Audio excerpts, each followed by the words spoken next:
a new video. This is, hold on, let me make sure I shout out who this is by. This is by Grant Rudo. This is the first ever video I've seen by this person. This is the Black Friday scam explained. Let's get it. Huey, there was no sale. Black Friday is just not what it used to be. 20% is not a sale. You see, back in my day, we would camp outside of Best Buy for 8 hours in order to get a steal. But don't let these people play on y'all with these Black Friday scams. I feel like it's... Yo, working retail, I'm about to put y'all on game. Y'all ready? Chat, when do you, I think I told y'all this, but when do you think the best time to buy a TV is? The best time to buy a TV is right before the Super Bowl. Right before the Super Bowl, they give you the best deals. Literally, legit shit.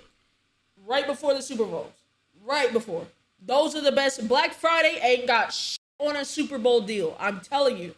Really? Yes. You will get the best price TVs for that time. As a kid, there were so many great deals, but now it just feels like a scam and that nothing is ever really on sale. Every year, stores claim Black Friday is when they finally give you the best deals. But what if it's the day they rig the system for their biggest payday? And if they do offer a discount, it might not even be for the product you think it is. In today's video, we'll break down the financial and psychological systems that drive the Black Friday madness and finally reveal. You know what's so crazy? Black Friday is not nearly as crazy as it used to be. But god damn it, if motherfuckers was not outside Black Friday, I was like, god damn. I'm like, we went out. I'm like, okay, I just need to pick up this and this and this. And I'm like, wait a minute, why so many motherfuckers outside? I'm like, oh, you're right. People used to get killed for these deals. Now I'm glad people aren't. But nigga, the hidden incentives that make it all work. talk to me. But did you know that the name Black Friday actually has nothing to do with shopping? If you're like me and have always heard the story that Black Friday is the day that retailers go from being in the red and operating at a loss to being in the black and profitable, you've actually been living a marketing lie. You see, Black Friday doesn't actually get its name from anything financially related. In order to explain this, let me take you back to the 1950s. Chat. Up or under, it has to, yup. No. Upper over, under or over, it has to do with black people. Nah, it's not slave trade. Upper or over, under or over. Over. It's Thanksgiving Day in Philadelphia, Pennsylvania, and the Army-Navy game is kicking off on Saturday morning. Now, the Army-Navy game isn't just another Saturday football game. This game is different. It brings in crowds from across the country to watch our nation's finest military academies face off against each other. And with that comes a lot of chaos. After eating their Thanksgiving feasts, massive crowds would descend on Philly, all in preparation for the big game. And those crowds would bring along traffic jams, gridlock, and mayhem in the streets, often leading to an increase in shoplifting and theft throughout the city. Thus, the Philadelphia police officers nicknamed the Friday before the Army-Navy game as Black Friday. Obviously, the retailers in Philly weren't huge fans of the name Black Friday, but they did want some way to signify. Wow, chat. I couldn't find any racism. Holy.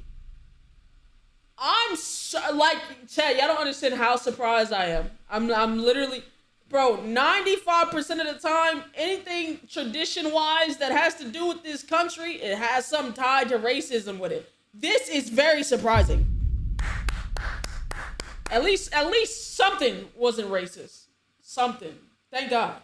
The kickoff of the Christmas season the day after Thanksgiving. So they attempted to rebrand Black Friday to Big Friday and Big Saturday. But it never really caught on, and as the hunger for shopping sprees after Thanksgiving began to spread across the country and outside of Philadelphia, the retailers decided to return to the name Black Friday, but change the meaning of the term. And this is where we get the more commonly known definition that Black Friday is the day that stores go from writing their daily loss in red pen to writing their profit with black ink. But what about Big Saturday? Did the retailers really want to give up the full weekend of spending just for the catchy name of Black Friday? Not necessarily. It did take another 20 years or so to find a way to capitalize on the full weekend, but in 2005, the National Retail Federation dubbed the Monday after Thanksgiving Cyber Monday. As the internet became more popular, retailers started noticing. I remember, that's one vivid memory of mine is I was watching the news. I was watching the news after Thanksgiving, and I remember as a kid, the news station saying it's Cyber Monday now. And I'm like, when the fuck did this become a thing? Like, what? But holy shit, it's a thing, you know? Day after Thanksgiving, Cyber Monday. As the internet became more popular, retailers started noticing a decline in shoppers on Black Friday. Many shoppers preferred to just stay at home on Friday, and once they returned to work on Monday, they would use their high-speed office internet to finish their holiday shopping lists. Originally, Cyber Monday was built to only sell online exclusive deals, and this was the store's attempt to not cannibalize their Black Friday deals. But as we know, e-commerce has pretty much taken over, and Black Friday, Cyber Monday has expanded to the entire month of November and then some. But we'll get Bro, that's different levels of greed. They were like, yeah, shop Black Friday. Nigga, it's October 12th. Why are you telling me about Black Friday in November and it's the beginning of October? get into that more later. First, we need to pull back the curtain on the marketing schemes behind all of this, because Black Friday sales are actually rarely a good deal, and oftentimes you might be losing more than you realize. The most basic thing to understand about these sales is that they are not built for you. Think of a store like it's a parking garage. Every item on the shelf is a car in a parking space, and every car has to pay to park in the parking garage. The longer the cars sit in the garage, the more the owners have to pay to keep them there. So the stores would rather offer a discount to get the car out of the garage than to keep paying to leave it there. Every inch of space in a store is extremely valuable real estate, and they just don't want it to sit idle, especially going into the Christmas season when shoppers are actively looking to spend some serious money. So they heavily discount older, slower moving items in order to clear the space for high margin Christmas and holiday products. But sometimes those heavy discounts we see on the tags aren't actually discounts at all. Underneath it, you can see that the price never changes. That shit is so egregious, bro. That shit is so, when I seen that first, I was like, oh, you fucking suck. Not a cent difference. Nothing. Like you just passed this little bitch off. You turned the label black, bitch. Alright. From the sign that was in front. But before I explain that, there's something else you need to know. As our lives become more complicated and digital, it's never been easy to put out the best videos for you. Let me introduce you to a concept called price anchoring. This is a psychological tool that marketers use to manipulate the way you view the current price. This is used throughout online shopping, car sales, and even real estate deals. The sellers basically anchor the price of a good at a certain price and then slash through it with the new price. That original price is the anchor point for your brain, and you view the new price entirely based on that anchor point, which means you perceive the new lower price as more attractive, and thus you're more likely to purchase. What be so crazy is that that anchor price was never actually the price of the item. They just always have that there as, hey, look nigga, this used to be this much, it's this much now, nigga, you want it? It was never that price to begin with. Never.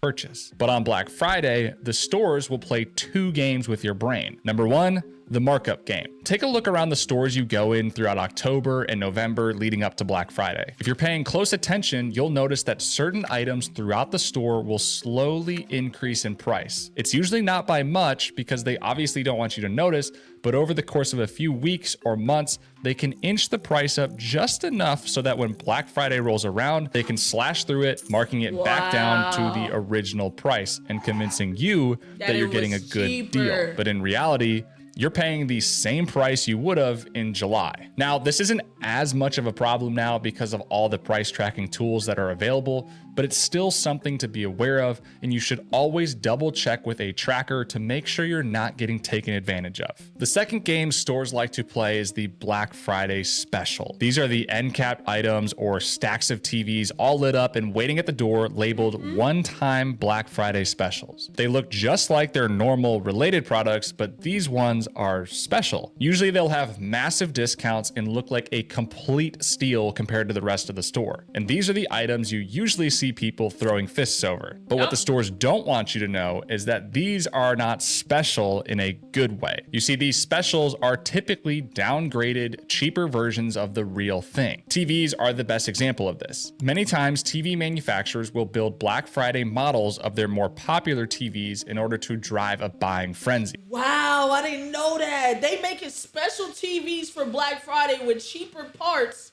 Like, here, nigga. Look, cheap TV. Here, brokey, cheap TV. And then when you buy it, that motherfucking stop working in like a fucking year because it was made with cheap parts. You want another one? You want another TV, brokey? Wow. These versions of the TV are built with cheaper parts, don't have as many features, are missing certain ports and accessories, and overall, just not as good as you think. But since it's marked as the special and it's $300 off, everybody runs after them. The easiest way to avoid being scammed by the Black Friday special is to check the model number of the item you're buying. If it's been heavily discounted and there's a similar version on the website marked at a normal price, double check the model number to see if they match. If they don't, that means it's probably a trap. If they do match, then you've probably discovered the third game that stores like to play, the loss leader. This is a pretty simple concept and really nothing new, but it's important to include. Basically, a loss leader is something that a store is willing to take a loss on in order to get more customers in the door. For example, Best Buy could do a blowout sale on TVs offering them for $100. This would lead people to camping out in line just to get a toss on in order to get a product sold below cost or at a very low price to attract customers in the store, with the goal of generating more sales of another higher price. Wow. More customers in the door. For example, Best Buy could do a blowout sale on TVs offering them for $100. This would lead people to camping out in line just to get the chance to snag a TV for cheap. But Best Buy isn't doing this to sell TVs. They're doing it to get as many customers in the door because they know if they can get you in the door and tease you with a good deal, you might see something else you like and end up spending more throughout the rest of the store. These loss leader products are just the bait to get you in, and the stores make the real money on the other high margin products you might buy. But even with all of these games, why does it work? We all kind of know deep down that these deals are usually too good to be true. So how is it that Black Friday is still just as effective today as it was in the 60s? Well, that comes back to simple human psychology. And there are 4 main tricks the stores will use. Starting with number 1, the fear of missing out. This is actually one of the most FOMO is FOMO in anything is a motherfucker. But like, what if I don't get it? Or what if I'm not there? Or what if? Or what? It's always that what if that will always drive. Most used psychological tricks with pretty much anything in your daily life. And that's because it's one of the most effective ways to convince people to do something. As a population, humans want to be in community and striving together. So when you threaten someone with the possibility that they might miss out on something or regret not taking action, they'll typically take the bait. During Black Friday, stores will use countdown timers and marketing focused on one-day-only deals or limited time offers. Under the pressure of time and FOMO, our brains kick into system 1 thinking, which means we're making choices based on emotion and impulse, leaving all rationality at the door. But if that doesn't work and you're strong enough to maintain your rational thinking, they'll actually use it against you. Which brings us to the second trick, the endowment effect. This one is a little more interesting because it's the stores banking on you doing your research and coming in prepared on Black Friday. They don't want the impulsive customer. They want the person who's put in the time to figure out exactly what they want. That's why you'll start seeing Black Friday catalogs show up a few weeks before, or emails listing out the deals that will be available. These aren't sent out for your advantage, but instead the stores know that the more time you spend researching something or waiting for something, the more likely you are to buy it. Yup. Because you've been looking at it for so long. Damn, I want this. Damn, I want this. Damn, I want this. Oh, it's only this much here. Oh, it's about to go on sale here. It does this. It does that.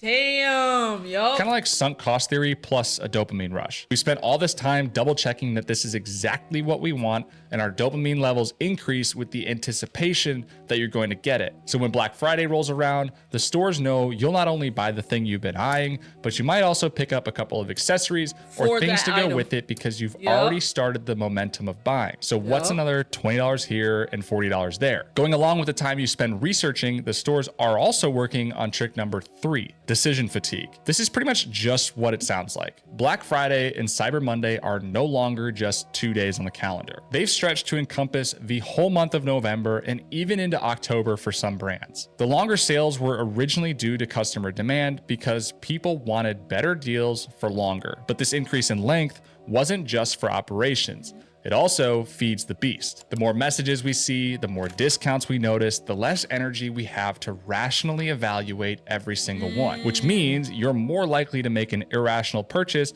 on day 14 of the sale than you were on day 1. So as these sales get longer and longer, they're able to hook more people in purely out of exhaustion. But none of these tricks would be possible without the biggest of them all, the savings illusion. This is the bread and butter of Black Friday. Let's say we see an ad for a TV that's normally priced at $500, but today it's $100 off. Our brains don't immediately register that the TV is $400 now. Instead, we just focus on the $100 off because in our caveman minds, we think we're now $100 richer if we buy the TV today, which is exactly what justifies the purchase. But as you know, through simple math, you're not $100 richer, you're just $400 poorer. It's the savings illusion that drives all the other games and tricks we've covered so far. Everything else is just stacked on top of this simple concept that relies on our chicken brains not thinking rationally about prices. But now that you know how the hidden systems of Black Friday work, how can you beat it? Well, first off, ignore the savings, the discounts, and the percent off signs. Only focus on the price. If something is $100 off, but it's still $400, you shouldn't be thinking about the deal you're about to get. You should actually be thinking about whether or not that item is even worth. Just don't buy it. But also, it's like you do need to buy Christmas presents and shit like that. But really look at the price. $400. And finally, use price trackers and wait for the price to actually come down. It's never been easier to set an alert to find the true lowest price of an item you might want. And as we mentioned earlier, usually that's not even on Black Friday. In fact, the cheapest prices of the year often fall sometime in January because this is the time that the stores have to clear their shelves off and they don't have a crowd of holiday shoppers ready to spend. It's important. They already spent all their money. Yup. To remember that not everything on sale is necessarily a lie, but it is all a system. And it's a system designed to make you spend more on things you probably don't need, when the best deal is actually the money you don't spend. Don't forget to click the link in the description to grab a W video. Shout out to Grant. That was a great explanation of Black Friday. Yep. Best time, end of January, bro, when everybody done spent their money. You're in the beginning. Now, think about it. They also do these quarterly budgets. So when you think about it, why would you put, you need to get rid of this stuff so you can get the new quarterly stuff in. Why would you, you know what I'm saying? After everything is, we're working on something new. I don't need all this old shit. We're focusing on the new year. Everything that I already had, I have to get this going. Shit, Black Friday and holidays I didn't sell, I need to get this going to get ready for the rest of the year. So that's when they're going to give me the best deal. Shit, say, man. I'm just a messenger. Just a messenger.